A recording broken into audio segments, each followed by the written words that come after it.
आज हम 2016, 2017 और 2018 के पेपर्स के पीछे छिपे कॉन्सेप्ट्स को अनपैक करेंगे। और फिर 2019 से 25 तक के पैटर्न्स की एक ऐसी मास्टर चाबी तैयार करेंगे जिससे छात्रों के लिए सही जवाब खुद ब खुद चमकने लगे। सबसे पहले 2016 के पेपर पर नजर डालते हैं। हाँ, चलिए। वहां पहला क्वेश्चन बहुत ही सीधा लेकिन गहरा था। सवाल था translation cum grammar method is also known as, और ऑप्शंस थे classical method, competitive method, analytical method या साइंटिफिक मेथड। अब जिन छात्रों ने सिर्फ रट्टा मारा है वो शायद एनालिटिकल या साइंटिफिक मेथड जैसे भारी भरकम शब्दों की तरफ चले जाएं। हाँ, वो सुनने में ज्यादा एडवांस लगते हैं। बिल्कुल, लेकिन इसका सही उत्तर है classical method. Grammar translation method को क्लासिकल मेथड भी कहा जाता है क्योंकि ये भाषा सिखाने का सबसे पुराना और पारंपरिक तरीका है। अच्छा, तो इसमें क्लासिकल जैसा क्या है? मतलब इसे क्लासिकल क्यों कहते हैं? देखिए, 15वीं और 16वीं सदी में यूरोप में मुख्य रूप से लैटिन पढ़ाई जाती थी। लैटिन कोई बोलचाल की भाषा तो थी नहीं। वो तो किताबों की भाषा थी। सही कहा। तो उसे सीखने का एकमात्र तरीका था उसकी ग्रामर के नियम रटना और वाक्यों का मातृभाषा में अनुवाद करना। बाद में शिक्षकों ने इसी पुराने तरीके को अंग्रेजी पर भी चिपका दिया, इसीलिए इसे क्लासिकल मेथड कहा जाता है। अरे वाह, ये तो बहुत ही शानदार एक्सप्लेनेशन है। मतलब जो तरीका मृत भाषाओं के लिए बना था उसे एक जीवित भाषा पर थोप दिया गया। बिल्कुल ऐसा ही हुआ था। इसी से जुड़ा हुआ 2016 के पेपर का दूसरा क्वेश्चन है। पूछा गया था कि the origin of direct method is, और ऑप्शंस थे इंग्लैंड, फ्रांस, इटली, अमेरिका। इसका सही उत्तर है फ्रांस। अच्छा, लेकिन अगर हम डॉट्स को कनेक्ट करें तो डायरेक्ट मेथड का जन्म ही उस क्लासिकल मेथड की कमियों की वजह से हुआ था, है ना? एकदम सही। जब शिक्षाविदों ने देखा कि क्लासिकल मेथड से बच्चे अंग्रेजी की ग्रामर तो सीख गए लेकिन वो बोल नहीं पाते। हाँ, मतलब किसी अंग्रेज से बात करनी पड़े तो मुंह से एक शब्द नहीं निकलता। वही हताशा थी। तो 19वीं सदी के अंत में फ्रांस में एक नई शुरुआत हुई। उन्होंने कहा कि अनुवाद बंद करो, सीधा लक्ष्य भाषा में यानी डायरेक्ट अंग्रेजी में ही बात करो, बिना मातृभाषा के प्रयोग के। अब समझ आया कि ये फ्रांस से कैसे जुड़ा है। ये क्लासिकल मेथड के खिलाफ फ्रांस की बगावत थी। बिल्कुल, एक तरह की क्रांति थी। चलिए, अब शिक्षण विधियों से हटकर ग्रामर के उस जाल की तरफ बढ़ते हैं जो एग्जामिनर्स को बहुत पसंद है। 2016 का तीसरा क्वेश्चन था hardly had I reach the station, फिर खाली जगह, द ट्रेन लेफ्ट। ये तो बहुत ही क्लासिक सवाल है। ऑप्शंस थे एज, देन, व्हेन और इफ। मेरे लिए ये हमेशा से एक गुगली रहा है। जब मैं इसे बोलती हूँ तो मुझे खाली जगह में देन लगाना बहुत स्वाभाविक लगता है। हाँ, ये बहुत ही आम दुविधा है। लेकिन ग्रामर कहती है कि सही उत्तर व्हेन है। ऐसा क्यों?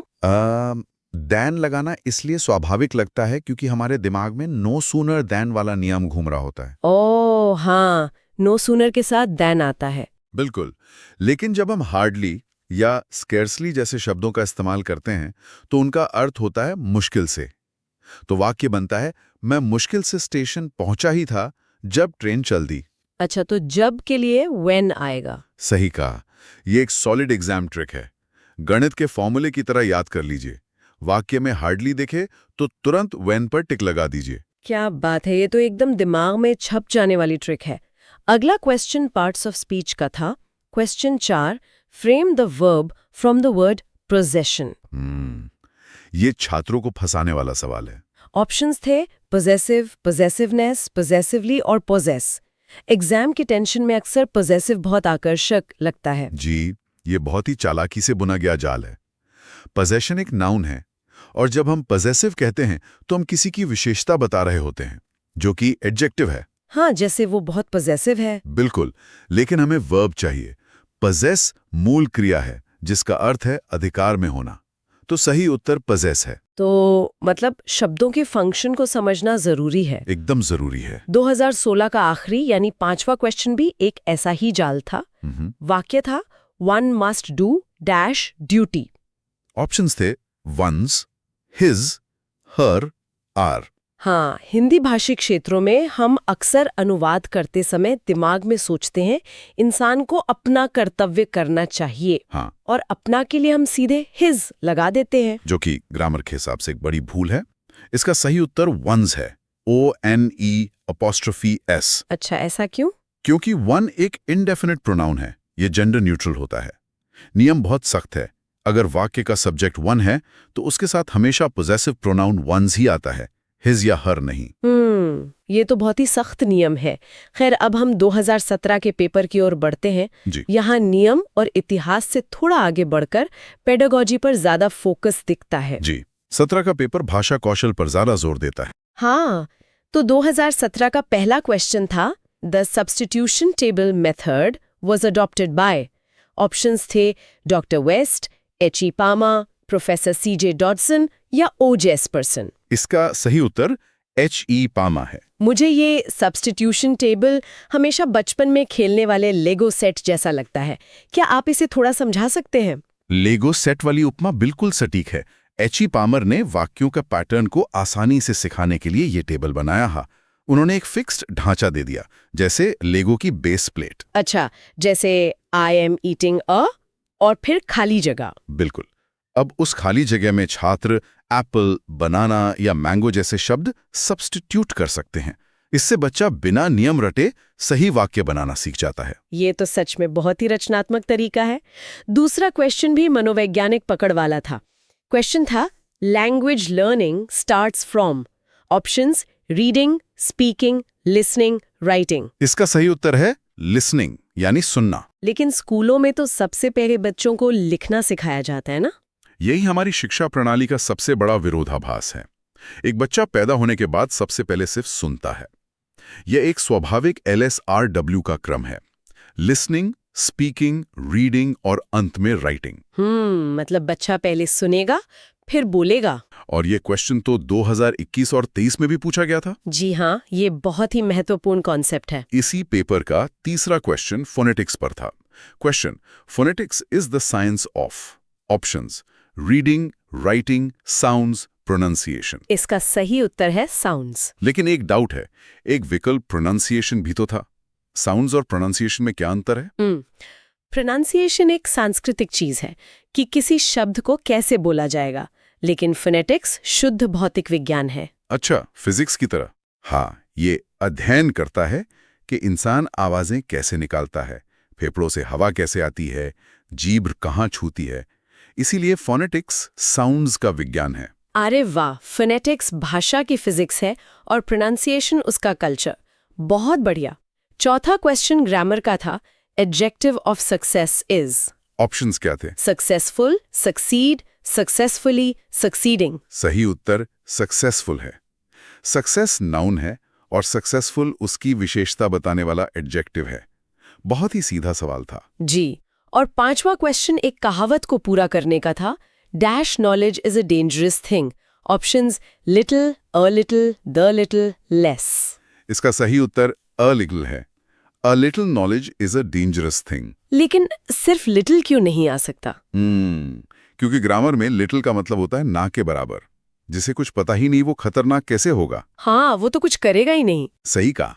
अ लिटिल का मतलब होता है अधूरा ज्ञान, और अधूरा ज्ञान सबसे ज्यादा खतरनाक होता है, क्योंकि व्यक्ति को लगता है कि वो सब जानता है। बिल्कुल, ये तो दर्शन शास्त्र और ग्रामर का बेहतरीन संगम हो गया। अब 2018 के पेपर की बात करते हैं। यहाँ पुराने पैटर्न्स रिपीट होते दिखते हैं। हाँ, 18 का पेपर दिखाता है कि PYQs कितने जरूरी हैं। पहला क्वेश्चन था, direct method of teaching English came as a reaction against. Options में translation cum grammar method, substitution table method, bilingual method या स्ट्रक्चरल अप्रोच था। और इसका सही उत्तर ट्रांसलेशन कम ग्रामर मेथड है, जैसा हमने 2016 वाले सेक्शन में डिस्कस किया था। बिल्कुल। और तीसरा क्वेश्चन भी रिपीट था, the origin of direct method is, जिसका उत्तर आपने बताया था फ्रांस। जी, ये इस बात का सबूत है कि महत्वपूर्ण प्रश्न बार बार रिपीट होते हैं। दूसरा क्वेश्चन एक नए अप्रोच पर था, the structural approach relates to. Options थे word pattern, sentence pattern, both A and B या लेटर पैटर्न। इसका सही उत्तर बोथ ए एंड बी है। क्या हम स्ट्रक्चरल अप्रोच को इमारत बनाने के तरीके से जोड़ सकते हैं? बिल्कुल जोड़ सकते हैं। भाषा की इमारत में शब्द यानी वर्ड पैटर्न्स ईंटें हैं और वाक्य यानी सेंटेंस पैटर्न्स दीवारें हैं। स्ट्रक्चरल अप्रोच दोनों के पैटर्न को समझने पर जोर देता है। बहुत ही लॉजिकल है। 18 का चौथा क्वेश्चन था, adjective of differ is. Options different, difference, differently, none of these. सही उत्तर डिफरेंट है। लोग अक्सर डिफर और डिफरेंस में उलझ जाते हैं। हाँ, क्योंकि हिंदी में हम दोनों के लिए अलग अंतर बोल देते हैं, लेकिन अंग्रेजी में डिफर वर्ब है और डिफरेंट एडजेक्टिव है। अच्छा, और 18 का आखिरी क्वेश्चन था, what are the 2 productive skills? Options थे listening speaking, listening writing, speaking writing या लिसनिंग रीडिंग। इसका सही उत्तर स्पीकिंग राइटिंग है। ये प्रोडक्टिव और रिसेप्टिव का क्या चक्कर है? इसे कंप्यूटर के इनपुट और आउटपुट की तरह समझिए। जब हम सुनते या पढ़ते हैं तो जानकारी दिमाग में जाती है, ये रिसेप्टिव स्किल्स हैं। हाँ, मतलब इनपुट। हाँ, और जब हम बोलते या लिखते हैं तो हम भाषा का उत्पादन करते हैं, यानी कुछ नया प्रोड्यूस करते हैं। इसलिए ये प्रोडक्टिव स्किल्स हैं। इनपुट आउटपुट का नजरिया बहुत ही सटीक है। चलिए, अब 2016 से 18 का बेस क्लियर करने के बाद 2019 से 25 के पेपर्स का एक मास्टर एनालिसिस करते हैं। Question 1. It is important for teaching English as a foreign or second language. Options. 1. Listening comprehension. 2. To maintain on interactive and communicative approach. 3. Vocabulary and grammar. 4. None of these.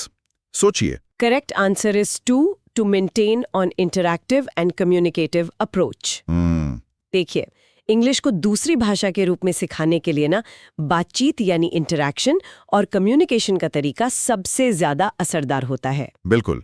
अब next question, question 2. Linguistic is a study of. Options. 1.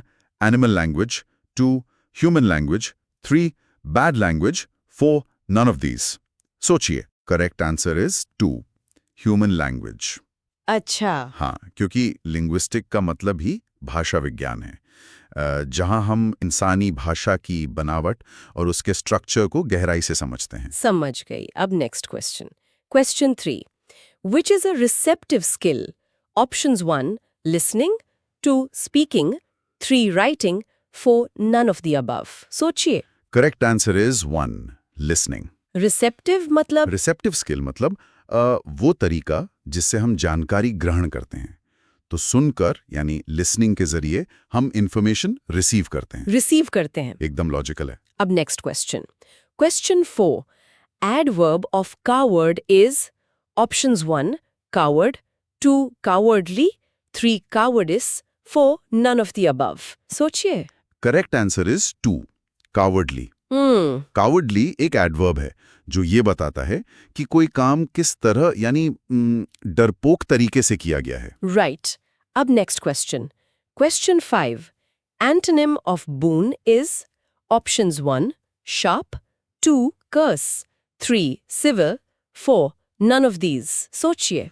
Correct answer is 2 curse. क्योंकि boon का मतलब होता है वरदान, तो इसलिए इसका उल्टा या विलोम शब्द कर्स यानी अभिशाप होगा। एकदम क्लियर। तो 19 के सवाल पूरे हुए। अब हम 2020 के क्वेश्चंस स्टार्ट करते हैं। बिल्कुल, चलिए आगे बढ़ते हैं। क्वेश्चन 1.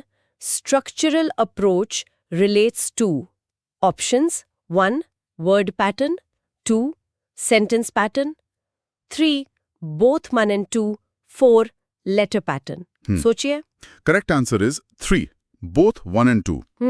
दोनों ही। हाँ, क्योंकि स्ट्रक्चरल अप्रोच में हम शब्दों की बनावट यानी वर्ड पैटर्न और वाक्यों के ढांचे यानी सेंटेंस पैटर्न दोनों पर ही फोकस करते हैं। हाँ, दोनों जरूरी हैं। अब next question, question 2. He has a great affection me? Options 1 2, 2 from, 3 for, 4 with. सोचिए। Correct answer is 3 for. हाँ, अफेक्शन यानी लगाव, इसके साथ हमेशा फिक्स्ड प्रेपोजिशन फॉर का ही इस्तेमाल होता है। ये फिक्स्ड प्रेपोजिशंस तो याद रखने ही पड़ेंगे। अब next question, question 3. Which primary skills are to be developed through grammar translation method? Options 1 listening and speaking, 2 reading and writing, 3 listening and writing, 4 speaking and reading. सोचिए। Correct answer is 2 reading and writing. एक minute, मुझे यहाँ एक बात पूछनी है। हाँ, पूछिए। इतने पुराने मेथड में क्या सच में बच्चों को बोलना मतलब स्पीकिंग बिल्कुल नहीं सिखाया जाता था? देखिए, सच कहूं तो हाँ। सच में? बिल्कुल। ग्रामर ट्रांसलेशन मेथड की यही सबसे बड़ी कमी थी। इसमें मेन फोकस सिर्फ रूल्स पढ़ने और ट्रांसलेट करके लिखने पर होता था, बोलने पर बिल्कुल नहीं। बाप रे, बिना बोले भाषा कैसे आएगी? खैर, अब next question. Question 4, direct method is also known as options 1 substitution method, 2 grammar translation method, 3 natural method, 4 doctor West's new method. सोचिए। Correct answer is 3 natural method. Natural method मतलब प्राकृतिक तरीका। एकदम सही। डायरेक्ट मेथड में बिना मातृभाषा का इस्तेमाल किए सीधा नई भाषा में सोचना सिखाया जाता है, बिल्कुल एक प्राकृतिक यानी नेचुरल तरीके से। काफी इंटरेस्टिंग है। अब next question, question 5, beware dogs. Options 1 from, 2 to, 3 of, 4 none of the above. सोचिए।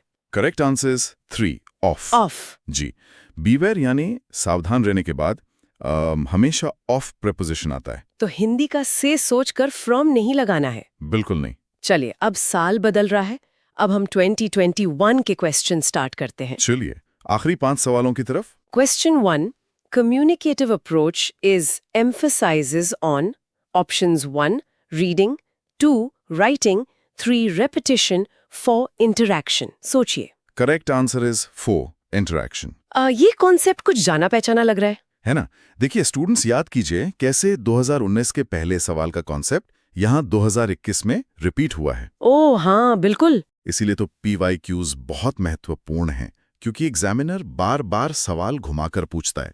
कम्युनिकेटिव अप्रोच में स्टूडेंट्स की इंटरैक्शन और कम्युनिकेशन स्किल्स पर ही फोकस होता है। सही बात है। अब next question, question 2. A syllable is surrounded by options 1 vowels, 2 words, 3 consonants, 4 articles. सोचिए। Correct answer is 3 consonants. Hmm. एक शब्दांश या सिलेबल आमतौर पर कॉन्सोनेंट से घिरा होता है, जो उसे एक स्पष्ट ध्वनि या साउंड देता है। समझ गई। अब next question, question 3. What is the general order of language learning? Options 1 listening, speaking, reading, writing. 2 speaking, reading, writing, listening. 3 reading, writing, listening, speaking. 4 writing, reading, speaking, listening. सोचिए। Correct answer is 1 listening, speaking, reading, writing. इसे याद रखने का एक बहुत ही simple shortcut है, LSRW। बिल्कुल, LSRW। Pen पकड़कर लिखता है। बहुत ही सटीक एनालॉजी है ना? हाँ, यही भाषा सीखने का सबसे प्राकृतिक क्रम है। एकदम। अब next question, question 4, noun form of know. Options 1 known, 2 knowledgeable, 3 new, 4 knowledge. सोचिए। Correct answer is 4 knowledge. क्योंकि नो एक क्रिया या वर्ब है जिसका मतलब है जानना, और नॉलेज एक संज्ञा यानी नाउन है जिसका मतलब है ज्ञान। परफेक्ट। अब next question, question 5, complete the following sentence. Blank words that he spoke were sincere. Options 1 few, 2 less, 3 the few, 4 a few. सोचिए। Correct answer is 3 the few. The few क्यों, अ फ्यू क्यों नहीं? यहाँ the few इसलिए इस्तेमाल होगा क्योंकि हम उन कुछ विशेष शब्दों की बात कर रहे हैं जो उस व्यक्ति ने बोले थे।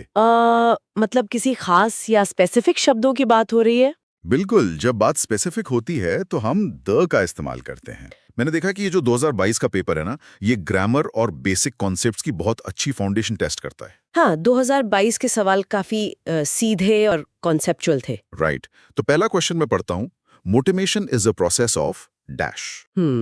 और इसके ऑप्शंस क्या दिए थे? ऑप्शंस हैं arousing one's interest, maintaining one's interest, controlling one's interest, और चौथा है ऑल ऑफ द अबव। तो इसका सही उत्तर है ऑल ऑफ द अबव। अच्छा। क्योंकि देखिए, मोटिवेशन एक ऐसा प्रोसेस है जो स्टूडेंट्स की रुचि को जगाने यानी अराउजिंग, उसे बनाए रखने यानी मेंटेनिंग, और कभी-कभी उसे नियंत्रित करने यानी कंट्रोलिंग, इन तीनों का ही काम करता है। मतलब अगर इसको एक गाड़ी से कंपेयर करें तो अराउजिंग हो गया इंजन स्टार्ट करना, एग्जैक्टली और मेंटेनिंग हो गया कि भाई उसमें टाइम पर पेट्रोल डालते रहना ताकि गाड़ी चलती रहे। हाँ, और कंट्रोलिंग मतलब स्टीयरिंग संभालना ताकि गाड़ी गलत दिशा में ना भटक जाए। बहुत बढ़िया एनालॉजी है। चलिए अब क्वेश्चन 2 पर आते हैं। Bilingual method is less dash than direct method. Okay, इसके ऑप्शंस हैं डायरेक्ट, कॉस्टली, प्रैक्टिकल और होपफुल। इसका राइट आंसर है कॉस्टली। मतलब कम खर्चीला होता है। हाँ, क्योंकि डायरेक्ट मेथड में तो विदेशी भाषा का पूरा एक स्पेशल माहौल बनाना पड़ता है ना, उसमें नेटिव स्पीकर्स या महंगे प्रॉप्स की जरूरत होती है।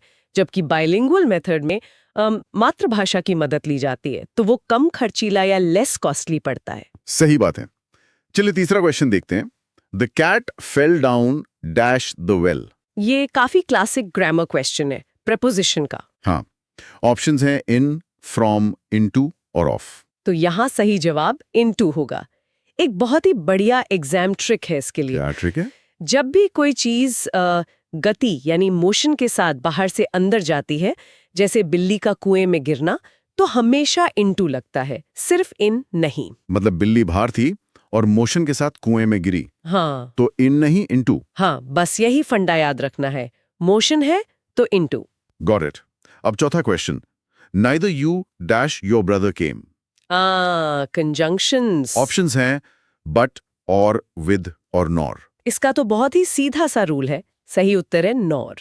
हाँ, ये तो जोड़ी वाली बात हो गई। बिल्कुल, ग्रामर का एकदम पक्का नियम है कि नाइदर के साथ हमेशा नॉर की ही जोड़ी बनती है। जैसे ईदर के साथ और आता है, वैसे ही नाइदर के साथ नॉर। परफेक्ट। और 2022 का आखिरी क्वेश्चन है, he is afraid dash mad dogs. Options हैं विद, बाय, ऑफ और फ्रॉम। सही जवाब ऑफ है। देखिए, अफ्रेड यानी डरना, इस शब्द के बाद इंग्लिश में हमेशा फिक्स्ड प्रेपोजिशन ऑफ का ही प्रयोग होता है। हिंदी में हम बोलते हैं कि कुत्तों से डर लगता है, तो स्टूडेंट्स अक्सर फ्रॉम सोच लेते हैं। और वहीं गलती होती है, अफ्रेड के बाद फ्रॉम नहीं आता, ऑफ आता है। ये एकदम फिक्स है। चलिए, इसी के साथ 2022 का सेक्शन पूरा हुआ। अब आगे बढ़ते हैं 2023 के पेपर की तरफ। 2023 के पेपर का पैटर्न थोड़ा अलग था। हाँ, मैंने भी नोट किया। 2022 में जहां ग्रामर के फिक्स नियमों पर फोकस था, वहीं 2023 आते आते फोकस पूरा का पूरा पेडागॉजी यानी भाषा सिखाने की रणनीतियों पर शिफ्ट हो गया। सही कहा, इसमें टीचिंग मेथड्स को काफी गहराई से टेस्ट किया गया है। जैसे इसका पहला क्वेश्चन ही ले लीजिए। Dash of language learning accelerates the practical part of the language. इसके ऑप्शंस बताइए। ऑप्शंस हैं communication strategies, structural strategies, creation strategies और ट्रेडिशनल स्ट्रैटेजीज। तो इसका सही उत्तर है कम्युनिकेशन स्ट्रैटेजीज। कम्युनिकेशन। हाँ, क्योंकि भाषा का मुख्य उद्देश्य तो आखिरकार आपस में बातचीत करना ही है ना, इसलिए संचार या कम्युनिकेशन रणनीतियां भाषा के प्रैक्टिकल हिस्से को सबसे तेजी से बढ़ाती हैं। प्रैक्टिकल हिस्सा मतलब वही असल जिंदगी में बात करना। हाँ, तो दूसरा क्वेश्चन है, the method emerged as a reaction of the various demerits of the grammar translation method is dash। अच्छा, रिएक्शन पूछा है। ऑप्शंस है bilingual method, play and learn method, direct method और the sentence method। इसका उत्तर direct method है। देखिए, grammar translation method में ना रटने पर और मातृभाषा पर बहुत ज्यादा निर्भरता थी। हाँ, लोग बस ट्रांसलेट करते रह जाते थे, बोल नहीं पाते थे। बिल्कुल। तो उसी के विरोध में या रिएक्शन में डायरेक्ट मेथड लाया गया, जहां स्टूडेंट्स को सीधे इंग्लिश में ही सोचना और बोलना सिखाया जाता है। Make sense. तीसरा क्वेश्चन काफी इंटरेस्टिंग है। Dash is the most important factor for effective language learning. Okay, option सुनिए, इवैल्यूएशन, इमिटेशन, डिस्कशन और रिड्यूसिंग मिस्टेक्स। यहाँ सही उत्तर इमिटेशन है, यानी अनुकरण या नकल करना। वेट अ मिनट, क्या गलतियां कम करना या टाइम टू टाइम इवैल्यूएशन करना ज्यादा जरूरी नहीं है? लोग अक्सर यही सोचते हैं, पर मूल्यांकन या गलतियां सुधारना बाद की बात है।